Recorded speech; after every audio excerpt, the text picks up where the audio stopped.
అంతేగాని ప్రభుత్వం చేసిన కార్యక్రమాల గురించి మీరు ఎక్కడ చెప్పుకోలేకపోయారు. ఎన్నికల వాతావరణం మొదలైంది, మీరు సభలు నిర్వహించుకుంటున్నారు.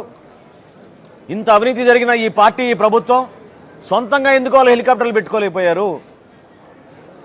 పోయేటప్పుడు కూడా ఎందుకు ఈ విధంగా దాదాపు 25 కోట్ల రూపాయలు ప్రజాధనాన్ని వృధా చేసేటట్టు 2 హెలికాప్టర్లు తీసుకొచ్చి ముఖ్యమంత్రి గారి సౌకర్యం కోసం ఏర్పాటు చేస్తున్నారంటే దీని వెనుక ఉన్న అధికారులు ఖచ్చితంగా దీనికి బాధ్యత వహించాలి. సమగ్రమైన విచారణ జరిపిస్తాం. ఇంకా 45 రోజులే.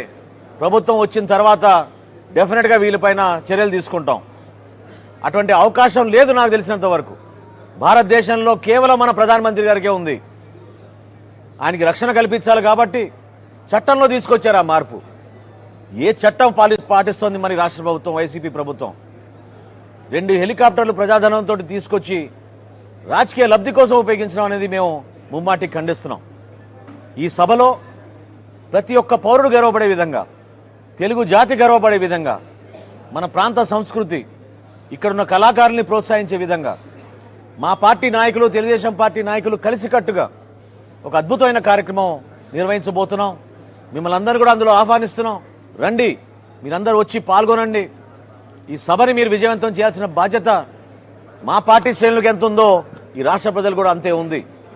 మీరు కూడా రావాలి, పాల్గొనాలి, చూడాలి ఏ విధంగా ఇరు పార్టీలు కలిసినప్పుడు ఈ విధంగా ప్రజల్లో మార్పు తీసుకొచ్చే విధంగా మేము కష్టపడి ప్రయత్నిస్తున్నామో మీరందరూ కూడా ఆశీర్వదించమని ఈ సందర్భంగా కోరుకుంటూ, తాడేపల్లిగూడెంలో 28వ తారీఖున జరగబోయే సభని విజయవంతం చేసే విధంగా ప్రతి ఒక్కరూ పాల్గొనాలని జనసేన పార్టీ తరఫున, అదేవిధంగా తెలుగుదేశం పార్టీ తరఫున వాళ్ళ నాయకులు చంద్రబాబు నాయుడు గారి ఆధ్వర్యంలో జరగబోయే కార్యక్రమాల్లో కూడా ప్రతి ఒక్కరు కూడా ఈ కార్యక్రమం గురించి మీరు మాట్లాడి అందరూ కూడా వచ్చి పాల్గొనమని మనస్ఫూర్తిగా మేము కోరుకుంటున్నాం.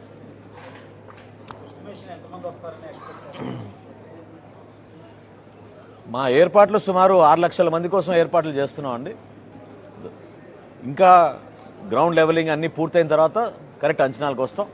తప్పకుండా ఇది గతంలో ఏనాడు లేని విధంగా ఒక అద్భుతమైన సభని మాత్రం ఈ రాష్ట్ర ప్రజలకి అంకితం చేసే విధంగా చేస్తాం. డెఫినెట్గా చేయాలి. నేను అదే అంటగా చట్టంలో చాలా స్పష్టంగా భారతదేశంలో కేవలం ప్రధానమంత్రి గారికే ఉంది రక్షణ కారణంగా, ఇంకెవరికి లేదు. ప్రభుత్వ హెలికాప్టర్లు, ప్రభుత్వ వాహనాలు ఎన్నికలప్పుడు వాడకూడదు అని ఎలక్షన్ కమిషన్ నిబంధన ఉంది, చట్టంలో ఉంది. దాన్ని అతిక్రమించి మీరు హడావడిగా ఈ 40 రోజుల్లో ఎందుకు మీరు 2 హెలికాప్టర్లు తెచ్చుకుంటున్నారు? ప్రశ్నిస్తాం తప్పకుండా దాన్ని. జనసేన పార్టీ ఎన్డీఏలో భాగస్వామ్యం అండి. రాబోయే రోజుల్లో భారతీయ జనతా పార్టీ కూడా కలవాలనే ఆకాంక్ష ఎప్పటి నుంచో పవన్ కళ్యాణ్ గారు పదే చెప్పుకుంటూ వచ్చారు. దాని వెనక స్వార్థం ఏమి లేదు.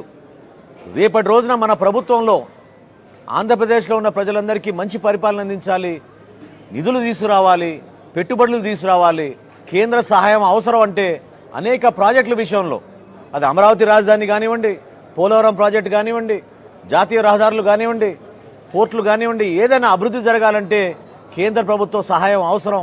నరేంద్ర మోడీ గారి నాయకత్వం ఖచ్చితంగా ఈ దేశానికి, మన రాష్ట్రానికి అవసరం అని నమ్మి ప్రతి అడుగు కూడా మేము ఆ దిశగా వేసుకుంటూ ముందుకెళ్తున్నాం. చర్చలు జరుగుతున్నాయి. తప్పకుండా దానికి అనుగుణంగానే మంచి ఫలితం అవుతుందని మేము ఆశిస్తున్నాం.